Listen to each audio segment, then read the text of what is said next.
Allah berfirman di dalam Al-Quran surat Asy-Syu'ara ayat 80. Wa idam maritu fahuwa yasfin. Sembuh itu milik Allah. Pertolongan itu milik Allah. Allah di mana? Allah berfirman, aku dekat sedekat urat nadimu. Ada Allah yang maha dekat, maha menyembuhkan, maha segala-galanya, maha menolong. Kenapa nggak didekatin dulu? Justru kebanyakan kita sibuk ikhtiar ke sana kemari dulu. Ada yang maha menyembuhkan, maha dekat, kenapa nggak didekatin dulu? Terkadang kita terlalu sibuk mencari obatnya di mana, sembuhnya di mana, sampai akhirnya kita lupa siapa yang maha menyembuhkannya. Yuk, maka siapapun yang pengen sembuh dari penyakitnya, bersungguh-sungguhlah mendekat kepada yang maha menyembuhkannya. Jika mendekat kepadanya saja kita enggan, maka keinginan Anda untuk sembuh hanyalah sebuah kebohongan. Bukti orang yang pengen sembuh dari penyakitnya adalah dia bersungguh-sungguh mendekat kepada yang maha menyembuhkannya. Ini bukti orang yang benar-benar pengen sembuh. Karena banyak di antara kita seakan-akan ikhtiarnya untuk mencari kesembuhan. Ternyata ikhtiarnya hanya sebatas menghilangkan rasa sakitnya. Mau sampai kapan kita terjebak dengan perkara seperti ini? Tubuh kita ibarat rumah. Jika di dalam rumah kita ada segumpal daging, segumpal daging itu kita biarkan, otomatis lama-lama daging itu akan bau. Dari bau akan busuk. Dari busuk akan jadi bangkai. Jika di dalam rumah kita ada bangkai, secara otomatis lalat akan masuk ke rumah kita. Kalau kita hanya sibuk mengusir lalatnya, bangkainya masih ada, maka yakinlah bisa dipastikan lalat itu akan datang lagi, akan muncul lagi, akan masuk lagi. Lantas bagaimana solusinya? Singkirkan bangkainya, bersihkan bekasnya, wangikan ruangannya. Jika rumah kita udah bersih dari bangkai, udah wangi, tidak ada bau bangkai, maka secara otomatis lalat itu akan pergi dengan sendirinya. Begitupun penyakit yang ada dalam diri kita. Di dalam tubuh kita ada segumpal daging. Jika segumpal daging ini dibiarkan, hati ini kita biarkan, iri dengkinya tidak diobati, dendamnya tidak diobati, amarahnya tidak diobati. Lama-lama hati ini sebagaimana disebutkan di dalam Al-Quran, hati yang keras, hati yang bernanah. Ketika hati kita sudah keras, bernanah, munculnya berbagai masalah dan berbagai macam penyakit. Kita hanya sibuk minum obatnya untuk menghilangkan rasa sakitnya. Kita hanya sibuk ikhtiar ke sana kemari untuk menghilangkan rasa sakitnya. Sedangkan sumbernya penyakit tidak pernah kita obati. Maka yakinlah sampai kapanpun sembuh itu hanyalah mimpi. Maka siapapun yang pengen sembuh, pahami konsep dasar dalam kesembuhan.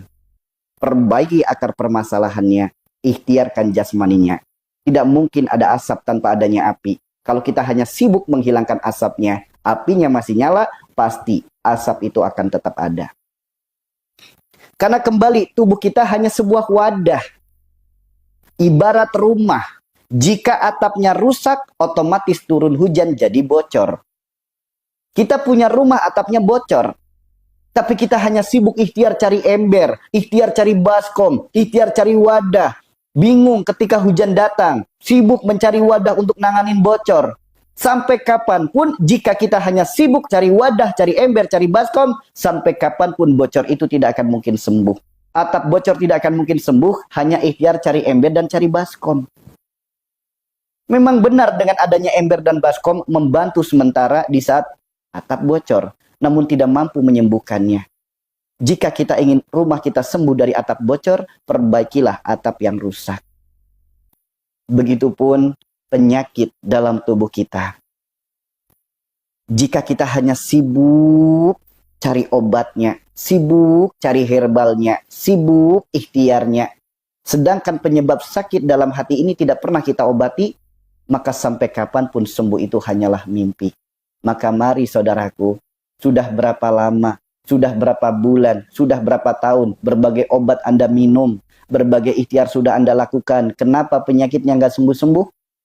Karena Anda hanya sibuk menghilangkan rasa sakitnya, bukan sibuk mengobati penyakitnya. Yuk, kita sama-sama belajar. Sembuhkan sampai ke akar-akarnya. Karena kita lihat, orang sakit itu bukan hanya di zaman sekarang. Orang sakit itu dari zaman dulu sudah banyak orang sakit. Zaman dulu belum ada alat. Zaman dulu belum ada teknologi. Zaman dulu belum ada peradaban.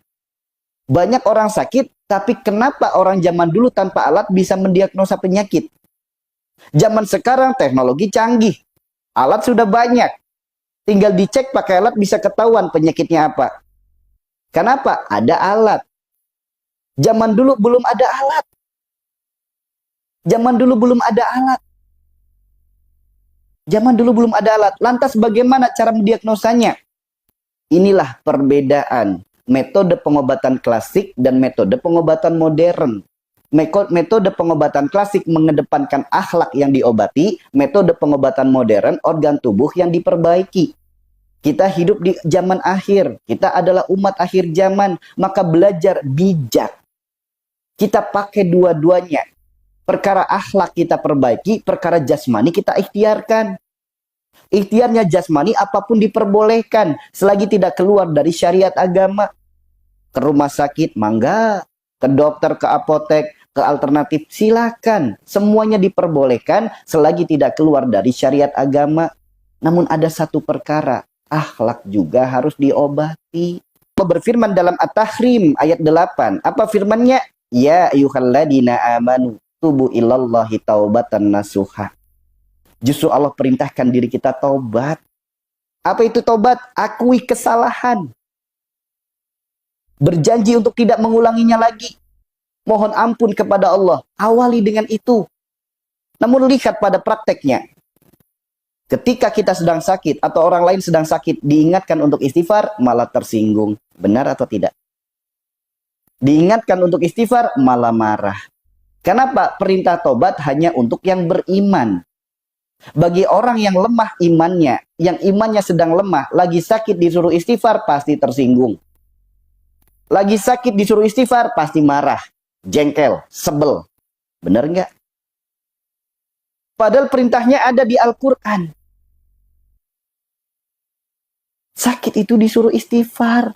Sebagaimana firmannya, istaghfiru rabbakum innahu kana ghafara. Allah lebih mencintai seorang pendosa yang mengakui kesalahannya lalu ia bertobat daripada orang soleh, orang alim yang merasa diri nggak punya salah, merasa diri nggak punya dosa. Coba kita tanyakan diri kita sendiri. Sudahkah kita soleh? Sudahkah kita alim?